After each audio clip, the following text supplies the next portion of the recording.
Hey and welcome to the Daily Manchester United news. Let's begin with our daily news. Paris Saint-Germain planned shock £50 million move for Man United captain Harry Maguire. Paris Saint-Germain are lining up a surprise move for Manchester United captain Harry Maguire ahead of the summer transfer window. According to The Sun, the England international has had a difficult season with the Red Devils, and he is currently a backup central defender behind Raphael, Varane and Lisandro Martinez.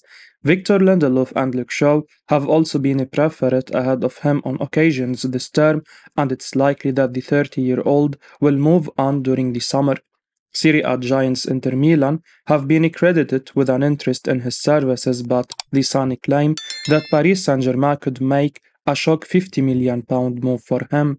The report adds that a deal was on the table for the Red Devils skipper during the winter transfer window, but time ran out before a transfer could be finalized.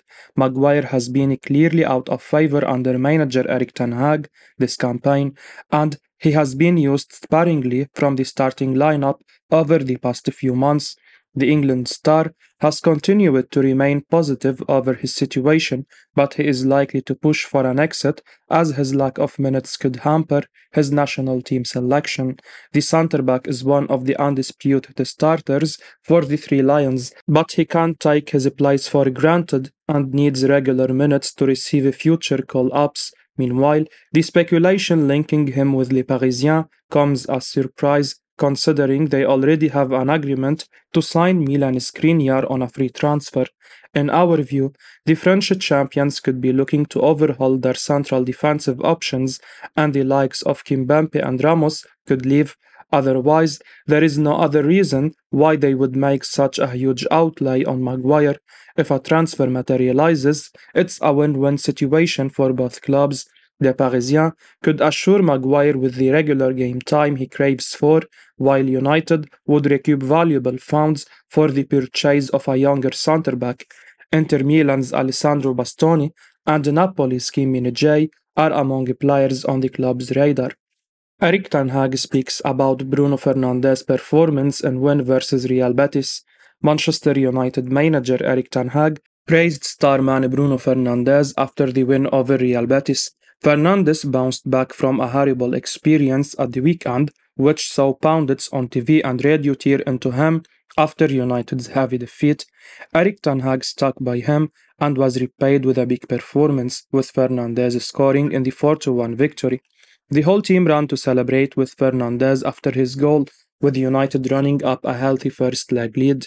Ariktanhaag talked up Bruno Fernandes after the win. In his post-match press conference, the Manchester United manager told the club website, "I think he was brilliant. He led the team from the first minute by his game. In possession, he made the rhythm of the game and he scored a goal, so I am happy." He went on to praise the whole team's display in the victory, with United scoring 3 second-half goals after going in 1-1 at half-time. He said, "It was a good attitude from the start, front foot, we were good on the ball, finding spare man in the midfield, we made good switches, we made good runs in behind, and created a lot of chances, so yes, we are happy." Fernandez created more chances than any player on the pitch, with 5 key passes from a total of 95 touches. He provided the assist for Antony's goal before powering in his header from a Luke Shaw corner. Fernandez is United's second highest scorer this season, with 8 goals, and leads the team for assists with 13. This was the best way for Fernandez to respond, and not even a booking for a late challenge could ruin his night.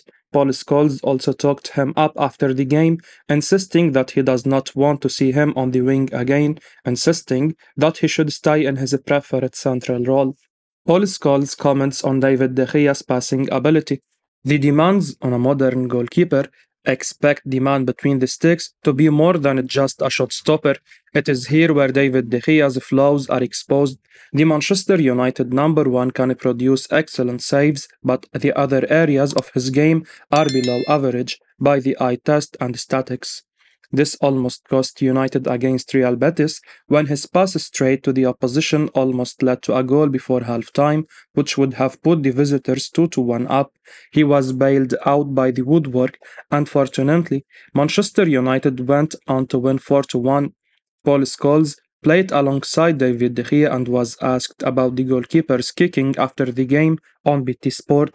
He described his choice of pass as strange after commenting, "David isn't the best footballer, let me put it that way."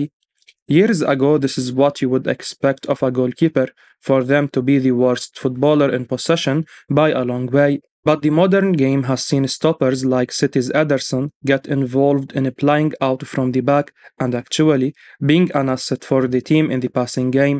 De Gea is not an asset in this regard, and he even goes the other way, where he is more of a liability. There was another clearance he made in the first half under no pressure, which he scooped right off for a throw-in. Manchester United have been linked to Brentford's David Raya via TalkSport, who is renowned for his quality with the ball at his feet. He has displaced De Gea in the Spain squad. De Gea's contract is up at the end of the season, and Ariktanhaag has a lot to consider. De Gea probably did not do himself any favors last night. Casimiro bounces back with a strong performance in Manchester United win. Casimiro was a welcome sight in Manchester United training sessions this week after ESPN reported he picked up a minor injury against Liverpool. The Brazilian was back in United's starting lineup against Real Betis and played all 90 minutes in the 4-1 win. He helped United really take control in the second half with a masterclass in breaking up possession and winning the ball back for the team.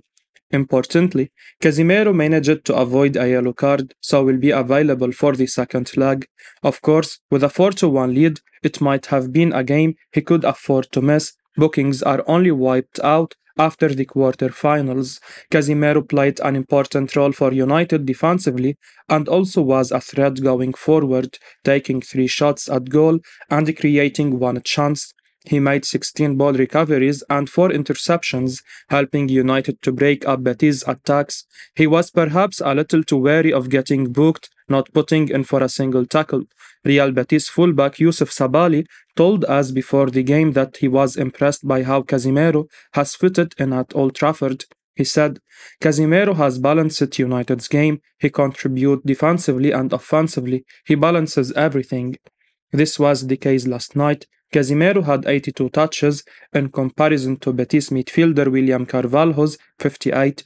Sabaly had also said, "I saw clips of United matches, but we all know their big names. At the offensive level, they are very dangerous. It's a very complete team." Last night, he saw how dangerous the Red Devils were for real. While Betis went in 1-1 at halftime, United were very wasteful in the first half, and in the second, they developed a more ruthless edge. This was just the second time this season United have scored 4 goals in a match, the other being the 4-2 cup win over Aston Villa in November.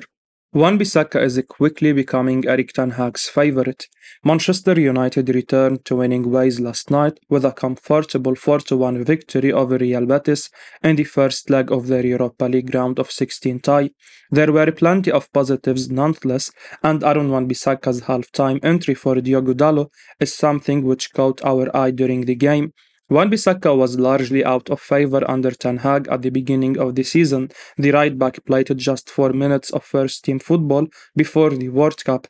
However, the €18 million rated star has had a terrific revival to his United career since the tournament. He initially benefited from Dalot's hamstring injury playing for Portugal. Wan-Bissaka has since been regularly rotated with Dalot in the right-back role. The 25-year-old is not the most gifted going forward, but defensively, he rarely lets the team down. The right-back recently produced his best display under Ten Hag in the Carabao Cup final. He replaced Dalot at half-time and basically nullified the threat of Alain Saint-Maximin. Yesterday, we saw something similar. Wan-Bissaka replaced Dalot at the interval. He did not have any duels to win, but controlled the proceedings from the right side of the defense. In our opinion, Wan-Bissaka is quickly becoming a favorite under Ten Hag, and we won't be surprised if the manager decides against pursuing another right-back during the summer. Dalot and Wan-Bissaka have played 45 minutes apiece in a couple of games over the past fortnight, and we could see this happening more often in the remainder of the campaign.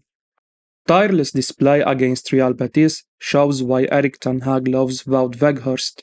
When Manchester United decided to bring in a striker in the January transfer window, The options were limited due to the difficult nature of the market and the fact that United were only looking in the loan market. Despite years of service for Wolfsburg in the Bundesliga, Wout Weghorst had captured the imagination of the world with his brace against Lionel Messi's Argentina in the World Cup. Even though the Netherlands ended up losing the contest, there was a buzz when United announced that they had signed Weghorst from Burnley on loan.